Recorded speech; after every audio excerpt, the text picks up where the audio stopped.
See. All right. I'll give it 5, 4, 3, 2, 1. Hello, everybody. We're excited today to be celebrating launching our 5th year at Fiber Art Now. Who would have thought we would have made it this long? I got a champion, our wonderful editor, Marcia Young, and our virtual team that works from all corners of the universe. Hello, Victoria. Thank you for being there working with us. So this isn't, we don't do this often, but we had so many new things we wanted to share with our wonderful fiber friends that we thought we'd just make September our month to just tell you what we've got going this year. So let's see, I'm going to pull you up, Marcia. I know you're usually behind the scenes, so it's a little different to see you there. I love our banner behind you. We used that last year when we were at what conference did we all finally meet at? HGA, the Handweavers Guild. Right, that was the first time any of us had really met in person, right. The whole staff. It was like our first employee conference. And I was, we all do so much emailing that it was funny because I said, now, how do you pronounce your name? Even though I'd been emailing with him for 3 years. So it was like, it was really, it was a delight. It was lots of fun. So we're going to get going and talk a little bit about the first thing we're most excited about, and our new idea this year is our Excellence in Fiber exhibition. Marcia, you want to expand? Sure. So we've always said that we are not just a magazine, we're a community. And so one of the ways that we're exploring that community beyond just the magazine is this Excellence in Fibers print exhibition. It's hard to know where to start because it's so exciting. It's a juried exhibition, and one of our part of our core mission is to expand fibers and promote all of our artists. And we thought, first of all, I was thinking, how can we do our own exhibition? And then I thought an even better way to do it is to have a well-respected jury and actually make it a part of our magazine, because we can spread that so much more easily and more thoroughly to the decision makers in fiber. Not to mention all of the Barnes & Noble stores and subscribers and all the other places we're sending it. But that's what we did. So we were really grateful that we got a set of marvelous jurors, well respected and knowledgeable. And we're really grateful for them. And we just started proceeding with the production plans. It's going to be a huge magazine. This time it'll be 88 pages. And it will be exciting because it's going to be a flip book. So you'll have the front of the magazine and be reading along, and then flip it, and it's going to be a full exhibition catalog for Excellence in Fibers, the first one. Oh boy, so we're very excited. Yeah. I mean, just giving, we find it, our team is very dedicated on finding ways we can offer new platforms or new opportunities to show artists' work, because that's what everybody wants. I mean, showing artists' work, especially textile, because we don't have the same, not respect, that's not the word, but it's not, we're not considered the same caliber as so many of the other art forms.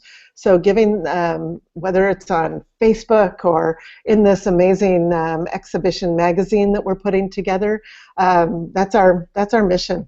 Oh, I love seeing all the people coming in on the side. Are you watching, Marcia, over there? So great. Hi, everybody. I probably emailed with most of you over one time or another, so it's really cool. Boy, from Lyon, France to Nashville. Hi, Shanna, and hello, Elizabeth.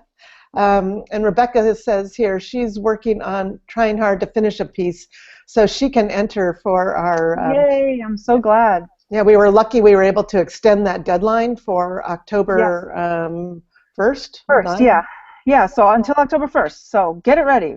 Here's the one great thing about this exhibition.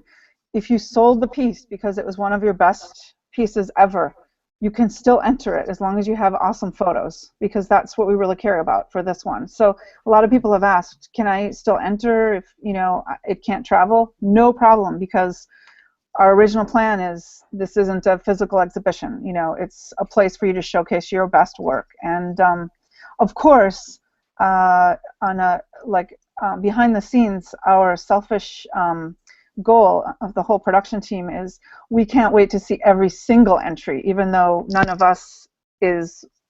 one of us are the jurors, but we'll get to look at this whole cache of amazing work, and obviously then we get to use that for fodder for future issues or explore different new artists and all of that. So selfishly, we're excited to see everyone's work, even though there will be some subset that gets chosen for that exhibition, you know?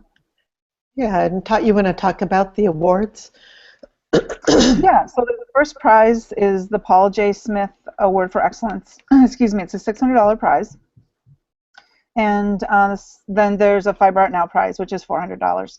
It's hard to know what number to put on prizes, but I guess to me the most important part of the prizes is that Paul Smith be recognized and have his name behind it, because he's been a leader in the fine craft and fibers for many, many years, forever, since the beginning of the American studio craft movement, and how it had a whole rise, and then up through the 50s, 60s. I mean, he's known everyone, he's interviewed everyone, he's photographed everyone, and he's been on every board of every major organization.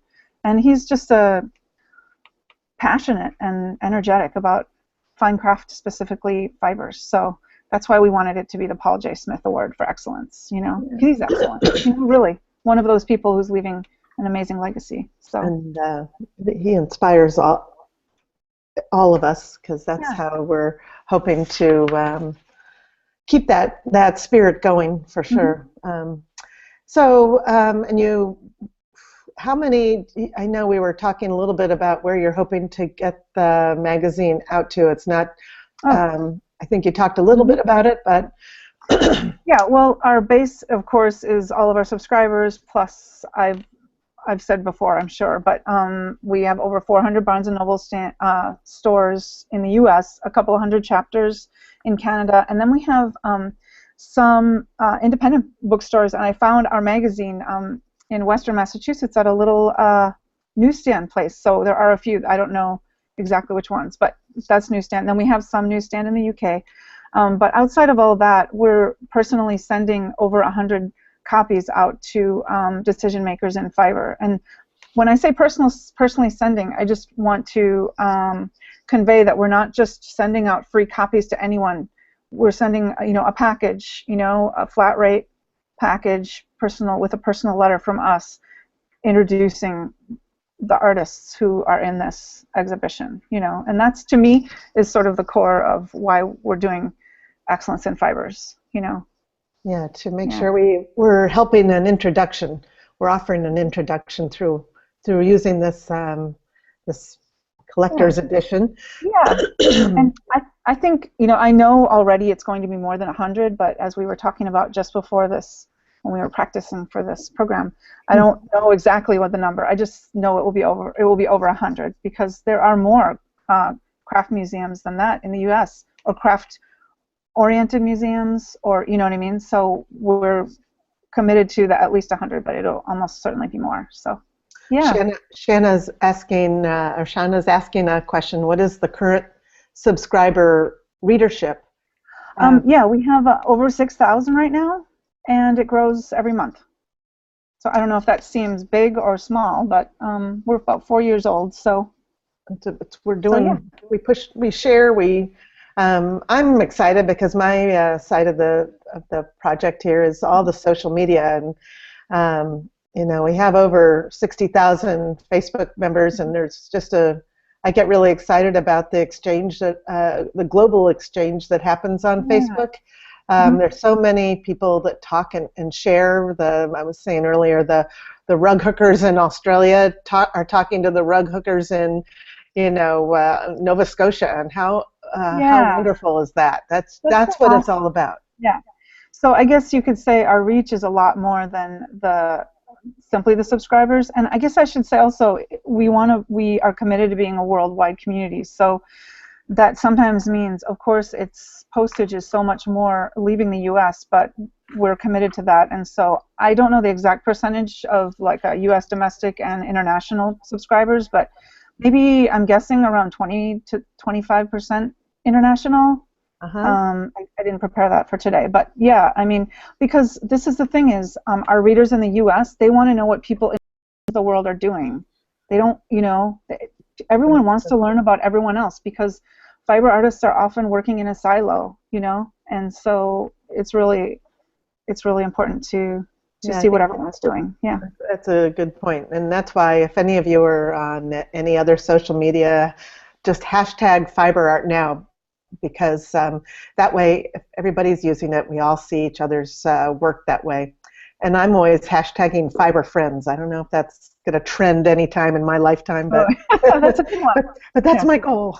Okay. So, yeah, and our Twitter page, my goal is to get us up to 5,000 people there. Everybody in the UK is on Twitter. So if you're not tweeting, you can meet a lot of our UK counterparts over by hashtagging FiberArtNow. Oh, Rebecca, thank you, and Barbara, thank you. I can hardly wait for mine to arrive and read it cover to cover. I don't know what country you're in, Rebecca. Oh, Metzoff, of course. Yeah, but how about Barbara? Barbara, where are you from? Oh. I just know I just got my issue yesterday, and this current issue. This is our fall issue, and it's oh awesome, my goodness! Cover. Yeah, I love the cover. The cover is fantastic, but what's inside is I don't know if you have any stories or about any of the the museum piece at the Muskegon Museum of Art is doing a fantastic exhibit, and if you go on Facebook by chance, go to their page because their exhibit is over the top, and it's really nice to see all that. Anyway, okay, so let's move on because we don't want to. What else did we? Why don't? Oh, go ahead. Okay. Oh, okay. So one of the things, if you've registered for this FiberArtNow, you will be. Oh, go back a page there. Yeah, you go. Oh wait, you'll get a great discount, and we'll send it out. If you didn't get it, you registered early on, but you weren't able to chime in here. We'll email you and give you this discount as well. All right, so let's talk about, let's see. Let's quick show where people can submit their work for this Excellence in Fibers, because we're down to, it ends October 1st. So is there a URL? I guess it's at the top here. Yeah, I think I put it down here. I'll paste it again. Yes, it's on our website, so the Excellence in Fiber exhibit is right there. Do we want to talk about the jurors at all, or do we want to keep moving on? Either way is fine with me. Well, I'm so impressed with the jurors. I mean, I follow John Hopper every day on his blog, and his, there we go, there's John's blog and his work that he's such a good writer. Yeah. I've been following him for years, actually, because he's me too. Let's see, I'm trying to read the side here. Do you have any, oh good, thanks Victoria for posting John's blog up there. We mentioned of the Muskegon exhibit. It's an example of networking with social media. I shared it to the rug hooking exhibits group and heard someone went and was inspired. Oh good, well awesome. that's what we want. Yeah. I just love, I used to go to Muskegon when I was young or go to nearby on the beach there, and it was, did you get to, and just used to love it, and it was a sleepy town. At least I thought it was a sleepy town. Maybe as a teenager it was sleepy, but boy, in the fiber world, they're kicking it out of the park. Tell me, can you tell us a little bit about Lena and... Oh, yes, the jurors. Okay, so yes, so John Hopper, David Revere McFadden. He is most recently a retired curator from the Museum of Art and Design, New York, but he has a long resume of working in fibers in all positions. and writing about fibers, jurying, curating exhibitions. I mean, really an amazing bio. We have Jane Sauer, who probably many of the people on this program and many of our followers know. She is a basketry person, but really it's a knot tying and almost sculptural work. She owned a gallery down in Santa Fe until not too long ago, and she's just always been a leader and connector in fiber arts, and is even today. And then we have Lena Vigna, who is a curator for the Racine Art Museum, and that's ram.org, and they are like world-renowned have a world-renowned craft collection, and so she's one of the curators there. So yeah, I mean, did I talk about everyone? Yeah, I guess so. And then we talked about John Hopper, and he's got a new creative project, which is kind of like an online magazine. I think it's Creativity and Inspiration, so you should check that out. And you know, they're all so knowledgeable and well respected. So we're actually just grateful to be working with them and excited. What an opportunity to have your work seen by them. Because everybody's work, whether they're chosen for the magazine or not, will be viewed by all four of them. Right, so that's right. That's worth it. All right, so let's see, a little bit about... I was going to ask you, Cami, about Fanfare. You've really built this up. Yeah, we're coming around to Victoria a year. and I have been braving our way through this webinar platform, and it's not fancy, not as polished, but the bottom line was to start being able to share artists and look in their studios live, and I think people love it because it's real. You know, we're really like talking to friends. So, like Rebecca, you were fantastic, and I learned so much about the whole weaving experience and some of your inspiration and your teachers. That was really exciting. The cool thing is you can go back on this page, scroll down there, Victoria, so you don't have to see me. You can scroll down, and down below, yes, there we go. Each of those boxes are works by some of our artists, like Andrea or Amanda, Carol Ann. Actually, Carol Ann's conversation, she talked about the business skills, and she shows us a pie chart about how she spends her time and what's most profitable as a textile artist. So I found that really useful for all of us. And then down, I don't know, Jean, the last one, she's I had no idea, a gold medal winner. So that was a surprise. Who would have thought? Surprising, yeah, right. So anyway, it's been a delight talking to all these, and we have a really exciting artist coming up in October, and her name, and I hope I pronounced she's a Canadian hand hooked surface rug hooker, I guess, but it's Michelle Silver. Michelle Silver is how I would like to say her name. Wait, do we have I'm sure she gets that. There we go. Look, there we go. Look at her studio. Is that heaven? When I saw that picture, I'm like, I've got to interview her. I got to know how she thinks. You know, I'm really excited, and her work is just really powerful. I know she'll be doing workshops in Canada for sure. I can't remember now but we'll find out in October when we do our interview. Look at that. Is that? Yeah. Don't you love that studio? I can't think of all that fiber. Yeah, that's called heaven. I know that. Yes, it is. But Kenny, you're an artist too. Well, I do my felt. Both Victoria and I have a day job. Don't be shy now. Right. So I do my wishing. Artwork, I loved it felt. I've been felting for about 15 years. Actually, I quilted and worked part-time at really great quilt stores early on. And I've sat on juries. I was on the Washington State Arts Commission. I'm a Pacific Northwest girl, so there's so much textile in that textile community there. It's really alive. So it was. I learned how to felt there, and I haven't stopped since. So now I'm doing. Right now, I've been doing these vessels. I've been obsessed with vessels. I know I'll move on, but right now, wishing pots are what I've been obsessing over, and it's therapy. I've got mine right up here. Oh, It's on the shelf over there. I've got one. let's see. I Yeah, didn't we have a notice. gift kit still for if you want to give a gift subscription. I'm not trying to be salesy, but if you want to give a gift subscription to Five Art Now, we'll send a wishing pot along with it if you want. Oh, look, and Rosemary is chiming in here about Fantastic Fibers exhibit. Yeah. Why don't you thank you, Rosemary, for reminding us about that. She's also part of our virtual part-time team, right? Yeah. You want to talk about that, Marcia, the Fantastic Sure. Fibers?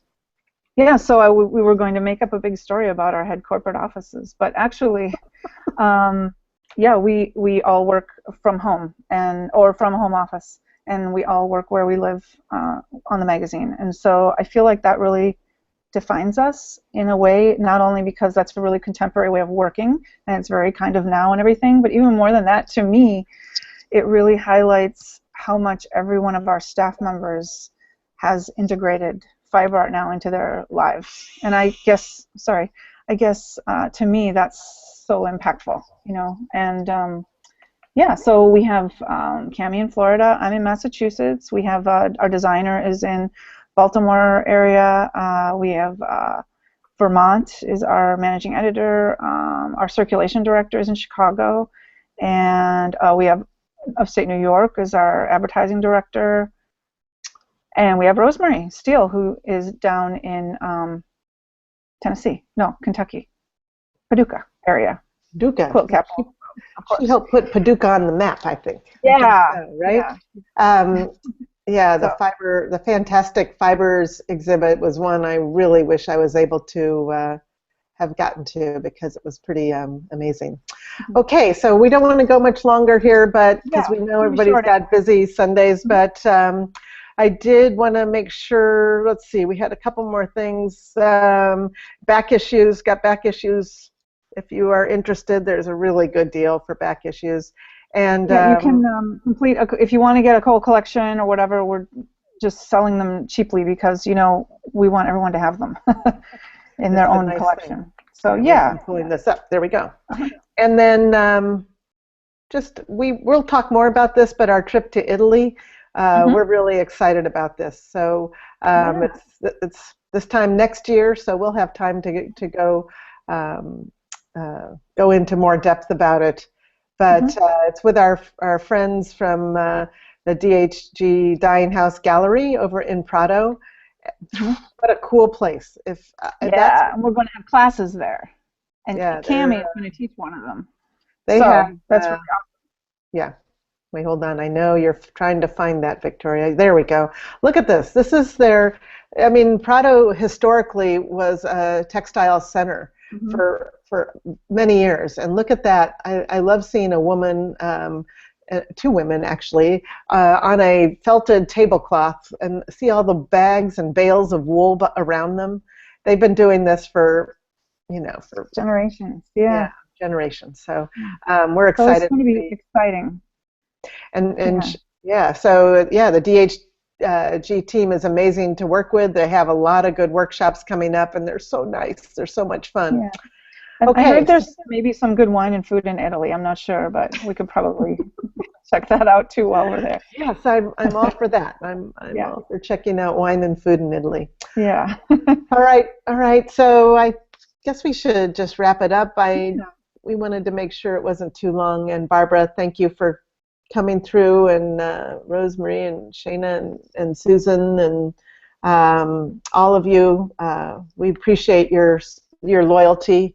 We really appreciate your loyalty. Thank you, everybody. We love the magazine, and really not just because it's a magazine, but because it's community. So thank you very much.